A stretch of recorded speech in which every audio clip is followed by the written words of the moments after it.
Welcome to the Lotco Business Podcast, a show all about helping you as a retailer, brand, or creative understand the actual business side of running your business. I offer straightforward, practical advice about the nitty-gritty of making money from your creative passion. We will be covering bite-sized business and marketing lessons, as well as interviews with experts and trailblazers in the fashion, homewares, and design industries. My name is Melissa Robbins. I'm a business coach, colour-loving, non-coffee drinking Melburnian. Let's get into it. Hello and welcome to today's episode. My name is Melissa Robbins. I am bringing you an episode today all about some tips for trade show and mistakes that you don't want to make. Now, this is peak trade show period. Lots of people might be exhibiting in the next couple of weeks at a trade show or about to think about it in the next 6 months. So these are some tips that I see again and again, or I talk to other, clients that I work with and brands that I work with again and again about these things. So I just wanted to bring them out here as a general episode about tips and mistakes you don't want to make. So let's get into it. Number one is that one of the things I see again and again is people treat it like a market. So lots of people who are exhibiting at trade shows may be also exhibiting at a boutique market, finders keepers, all the different ones out there, big design trade and so big design markets and stuff like that. So if you do that often, you will have your setup, you will have the way that you approach things, but the trade show needs to be different. Now, you can use some of the same fit outs, you can use some of the same display things, but the way that you set it up needs to be different. The physical space needs to be different. It's a different vibe of the buyer who's coming and a different approach to buying. So they're not buying one unit of your product and they're not just buying for themselves. They're buying for their store and they're buying in bulk. And ideally, you would have this custom for a long term as well. And most of the time, people want to have long-term suppliers that they work with as well. So the approach is different. You want to get people to walk onto your stand. You want people to see your whole range, what you offer in one hit. So ideally, maybe, obviously it depends on what your product is.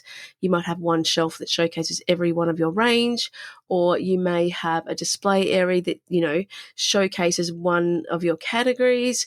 You really should be able to buyers should be able to see your whole range in one go and see what is available, as well as then also see how it looks in a visual merchandising way and how it looks set up in store. Or you showcasing unique and clever ways to VM it makes it easier for them to envision it in their store too. So make sure you understand that's a different vibe, a different approach to buying. You're trying to get people onto your stand and stay there and have somewhere for them to maneuver and walk around, see the whole range. So that's what you want to do, as opposed to blocking off. Often a market, you have everything at the front and you're not necessarily wanting people to come back. So definitely have your furniture, your layout, your display set up in a way that it gets people to come onto your stand. All right, number two is people often put up barriers. So I see that they almost reject the buyers without even meaning to. So often I'll see that they don't have everything priced. You need to have everything priced, whether it's a discrete price underneath the product, whether it's a little label next to it or a little signage that shows all the pricing. But you need to have pricing on there, because as a buyer, I need to know straight away when I walk on that stand if you're not available to talk to me, or maybe you've next door at the other stand for 1 second or whatever it might be. I should be able to make a decision about whether I want to buy that product or not, because I can see the pricing. And the pricing is also listed as wholesale and or retail. Need to be able to see what the wholesale price is. So if you've got one price there, people shouldn't assume that is your wholesale or retail. I would be putting WS there so people know it's wholesale. Or you've got two prices so people can see your wholesale and retail price, so they can also calculate margin that they're going to get too. So make sure that you have pricing on your product. As I said, it doesn't have to be a loud display. It can be a small, discreet display, but it should be priced so that I can understand as a buyer if it's right for my store or not, if it fits into what my target market's willing to pay for things. And then, yes, if you've got the retail price there too, I can also see what margin you're going to give me. So that is a great setup, because you're not always there to tell people. You might be having a conversation with another buyer and someone walks onto your stand. So don't assume that that they are going to also cross-check the catalogue. Like, that's just annoying as a buyer to have to use the order form to figure out what the pricing is. So have that visible and obvious and easy for people to see. Other things is you should have something physical for them to take.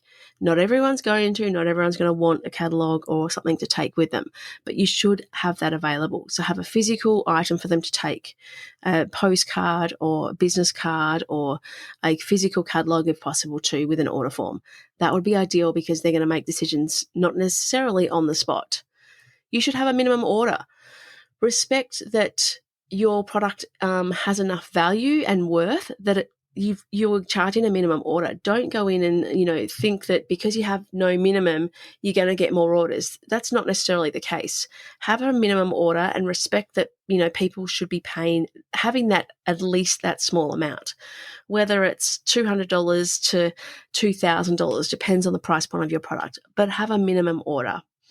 Another thing I see, which is sort of annoying, I feel, is having people have no photos sign. Now, I understand you don't want necessarily people to showcase things 6 months ahead, and you could have sort of some signage that says that, like, this is for, release in 6 months' time, so please don't share photos of this on social and stuff like that. But when I see a no photos sign, I just sort of feel it's really super paranoid about people going to steal your designs. It's super, you're closed off, that you don't want to share what you've got, and that you're worried about everyone else. To me, that's just a sign that you're like not running the business in the way that I think is productive way to sort of, set yourself up. I don't know. That's just personally for me. I just think, why do you have to have that? Like, not everyone's there out to steal your designs and everything. And you're at a trade show where people are seeing everything. So don't have that up. That's just me. Right. Number 3 is the Pretty Woman scenario. You make assumptions, when Pretty Woman Julie Roberts went into the store, and then people make assumptions about how much money she can spend and stuff like that. Don't do that. Don't assume what people's how much what's high amount for them, what's a big spend for them or a small spend for them. Don't assume that the stores that might not, have a great social media presence or be super cool aren't valuable buyers as well. When I was national sales manager for a brand, some of my best customers, best stores that I worked with had absolutely no social media at all, but they had a great core customer base that had been around for a long time, and they had a really great core customer. So don't make assumptions about how much the buyer is going to buy based on either what they look like or what their store name is, if you've heard of them or not. Every store is different, and buyers often know their customers way better than anyone else, so they're going to know if the product's right for them or not. So don't make assumptions about the people coming onto your stand, what they can afford, how much is a big order or a small order. Be open to what possibilities there could be out there. All right, number 4 is you don't know your terms and conditions or your supply chain details. So it's really important to know them prior, like, what is your minimum order, how long to take for delivery, when should they expect delivery, how long between when they pay for their order, they're actually going to get their order. Understand your supply chain. And the biggest thing here is to always under promise and over deliver. So if you think that you're going to get your stock in 3 weeks, tell them 5 weeks, but then it might be ready in 4.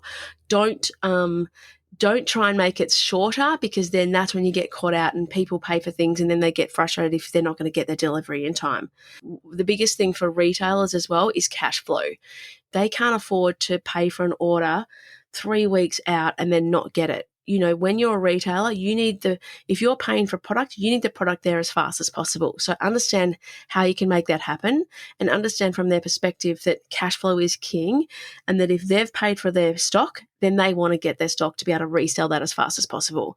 So really understanding that is important too. So supply chain and what your terms and conditions are on order, like whether you have shipping that is a flat rate or whether it's calculated per weight or dimensions and stuff like that. So understand all those things about your range, about your business, so that they can, if they're asking you those questions, you've got the full information to share with them. All right, number 5 is that you treat each sale as its individual sale. Now, that sounds a bit strange, but what I mean is that you might get a $300 order, that is your minimum, and then you treat that customer as a $300 customer.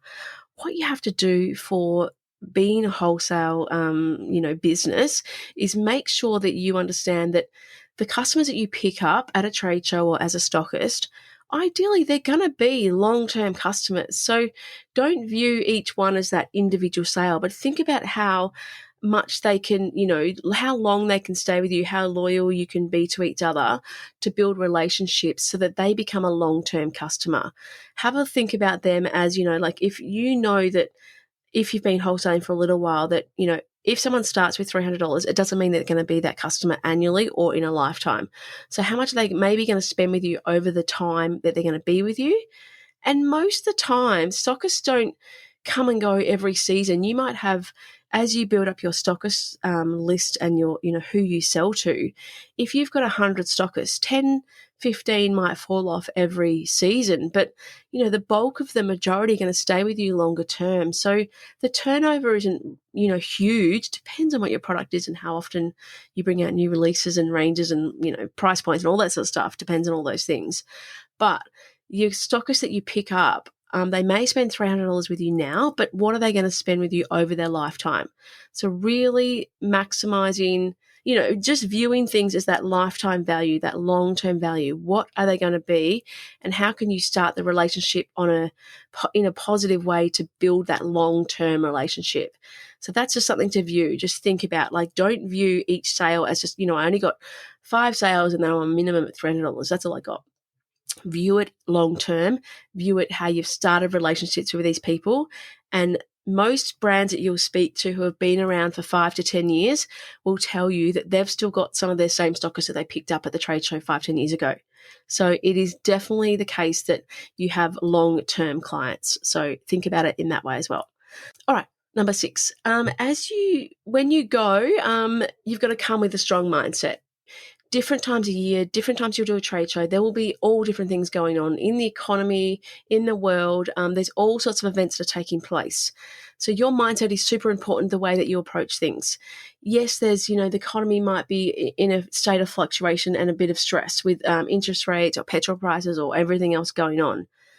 But as I said to one of my groups the other day, how many people in here have bought something in the last month? Everyone puts their hand up. Who spent money on non-essential items? Everyone puts their hands up. People are still spending money. People are still going to physical shops. People are still buying gifts. People are still, getting things for new babies or for their friend or for their workmates or so on, for their girlfriend.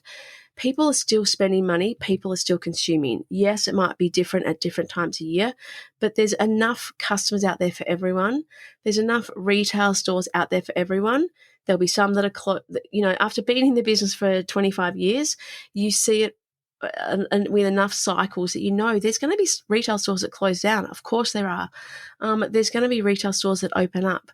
There's going to be some people who are stronger than others. So there's always that going to be taking place. But knowing that there's so many different stores out there, there's so many different locations that you've probably never heard of, towns you've never heard of, and you can't even fathom that, how well they do in their small little town that they sell lifestyle products in. You just never know these things. So going with that abundance mindset that there's enough customers out there for you, there's enough customers who are buying from those retail stores. So really having the right attitude is going to really make a big difference as well. So not everyone's going to be right for you. That's definitely true. People are going to walk past you and not stop at you. You might not have many orders at all, but what is it doing to being at the trade show for brand awareness? And what happens as you build on that for every time that you, what lessons can you learn from that as well?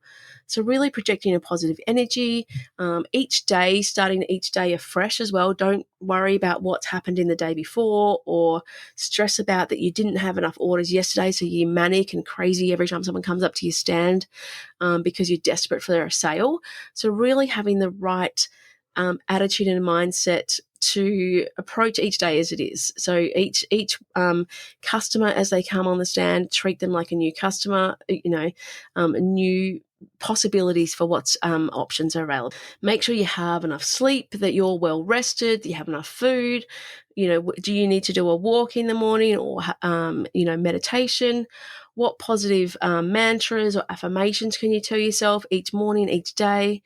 So really thinking about these things too, because that's when you're going to bring your best self and bring the best attitude to the trade show too. I really feel like if there's negative sort of energy around, then people can feel that too. So making sure that you're thinking and considering these things as well, and not just sort of, like projecting the worst case scenario of, I'm not going to make any sales, this is going to be terrible, oh my God, stressing out. So really trying to focus on that as well. As I said, stockists generally don't have a huge turnover. So as everyone you pick up is a build for next time. So wholesale is like that long-term build. So every time you pick up a new store, treat them as if they're a really long-term customer and nurture the relationship and really get to know people and understand what their needs are, what's going to help them sell more products faster. Like understand things about your customers so then you can help build those long-term relationships with them. All right. So that's 6 tips. I'm just going to cover those quickly again. So 1 is don't treat it like a market. Remember, you've got that different vibe and different approach. So how are you going to set up your stand so that it suits the trade show, not a market stand? Number 2 is make sure you remove all those barriers to buying. Put your prices there. Put your physical catalogs there. Have people available who know the product, who can talk to about what the product can do for them. Have great point of sale display so people can actually see how it looks in store and in situ. Number 3 is the pretty woman one scenario. Don't just make assumptions about people, about budgets, about the stores based on external factors. Okay, so just have an open mind about what a potential buyer could bring to you or what they could be for you. Number 4 is make sure you know your terms and conditions and your supply chain information so that you're well informed to let your stockist buyers know that as well. Number 5 is you treat each sale as a small amount. So thinking about long-term, what is possible long-term, build long-term relationships. Number six is you go with the wrong mindset. So bring your positive mindset, bring your abundance mindset, bring that to the show. Turn up every day with a new attitude, new start to every day. So make sure you do that. All right, so trade show tips, mistakes that you might want to avoid. I hope these little bits of information has helped you sort of get ready, get prepped. So if you want any more tips, if you want to grab some more information, you can watch my free webinar on trade show essentials. I'll put the link in the show notes. And if there's anything else you want to find out about, send me a DM on Instagram, and I look forward to sharing some more information with you soon. And I'll see you all for the next episode. Thank you so much for listening to the Lotco Business Podcast. If you enjoyed this episode, please make sure you subscribe to receive future episodes as they are released. And I'd be so grateful for a review on Apple Podcast. If you would like a copy of the show notes or any of the links mentioned today, please jump onto my website at thelotco.com.au/podcast. Have an amazing week, and I look forward to chatting to you again soon.